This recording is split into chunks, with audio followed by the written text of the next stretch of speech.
And we are back with the Season 1 retrospectives. However, this one's a bit of a special episode because this isn't any old stage. See, this is our first chapter finale that we'll be covering in one of these videos. As you guys may know, some of you not, each chapter is divided into 5 stages. So stages 1 through 5 is chapter 1, stages 6 through 10, chapter 2, chapter 3, 11 to 15, and so on and so forth. This time we're doing the finale to Season 1, Chapter 1, and that is going to be Parkway Pier. I'm very excited to look at this one because there are facets of this map that no other map can relate to, so let's get right into it.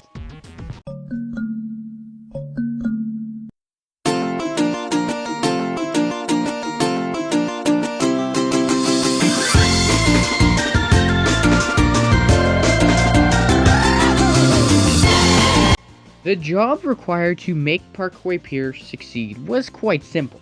Make the aesthetic feel more developed than other, revolutionize the gameplay, add some symbolism, and ultimately just make it feel like a job well done after completing your first entire chapter. Off the bat, you can see that with certainty, Parkway Pier has the best developed aesthetic in the first chapter. Of the first 5 stages, it is 100% the best looking. There's just so much going on here. It gives the feeling of being a town. It's immersive, and there's tons of atmosphere here to support that. It looks fantastic. For an atmosphere that, although isn't subtle, but is still casual and laid back, the gameplay feels the exact same way. It is an incredibly easy stage to complete, and getting high ranks on this stage should not be a problem.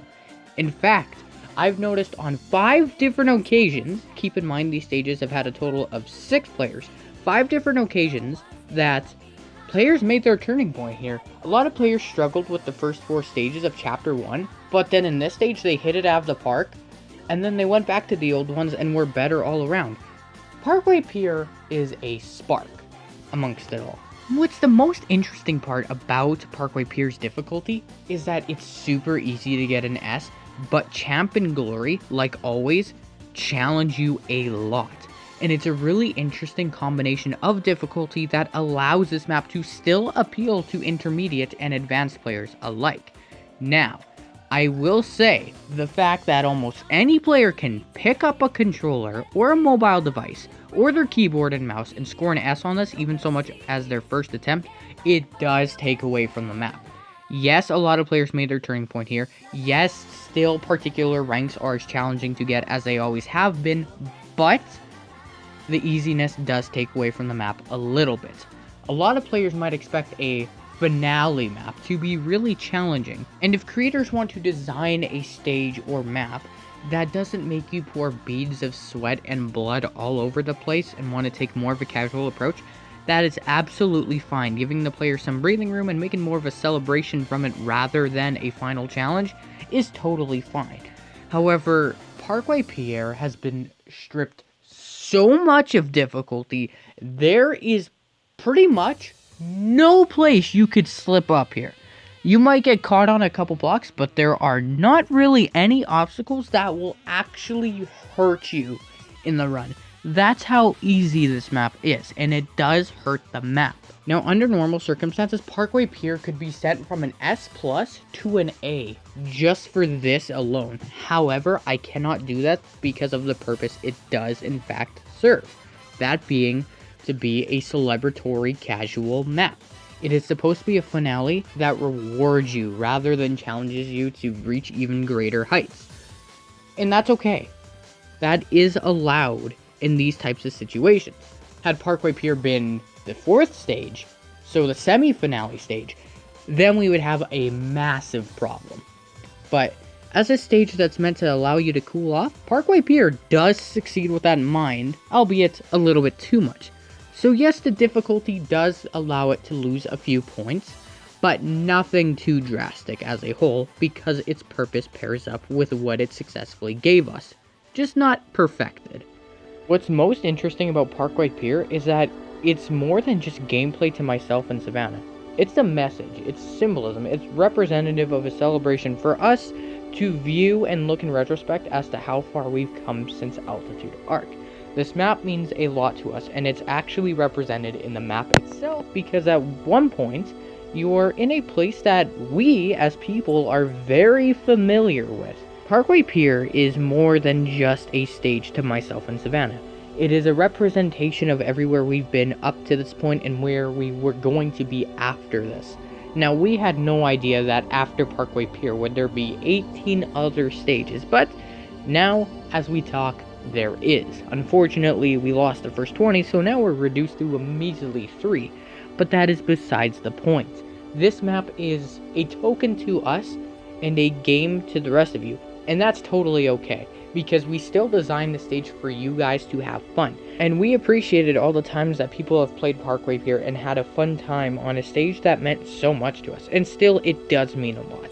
And this will forever be known as a stage that is subjectively S+ in my eyes and likely S+ in hers. But I do know that deep down that Parkway Pier does not deserve an S+ objectively. Its difficulty does in fact take away from the map a little bit, and it's worth noting that although the aesthetic is the most developed, it's not a 10 out of 10 here. It may be worthy of a 9, you could even debate close to a 9.5, but certainly nothing greater than that. It is worth noting here that the flow in the gameplay is really good here. You're always keeping good momentum, and there's not much that can stop you. So it is a very satisfying stage to play whether it is easy or not. But it is in fact worth noting that the innovation here isn't at its all-time high. Now there is a little bit of innovation here. You guys may have noticed at the clock tower that there's the illusion that supposedly you're traveling up the clock tower.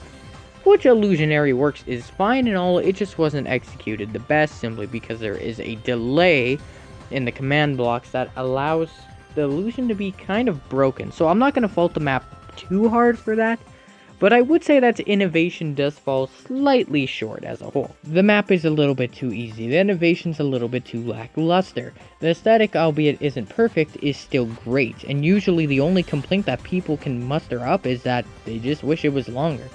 A stage that was made, that was great enough to be asked for more of, is a sign that Parkway Pier, albeit not an S+ tier map, is still excellent. And at the time, it represented a very high bar. Obviously, since then, that bar has been further exceeded, but it is still worth noting that we all come from humble beginnings, and Parkway Pier was the first step in making our stages bigger and better. And so Parkway Pier should be viewed in a light that is rather based on what it preceded than what it is compared from then to stages 21 through 23, which is now. So with that in mind, everybody, my final rating for Parkway Pier is 9.3 out of 10. S tier, in likely the most meaningful map that we have.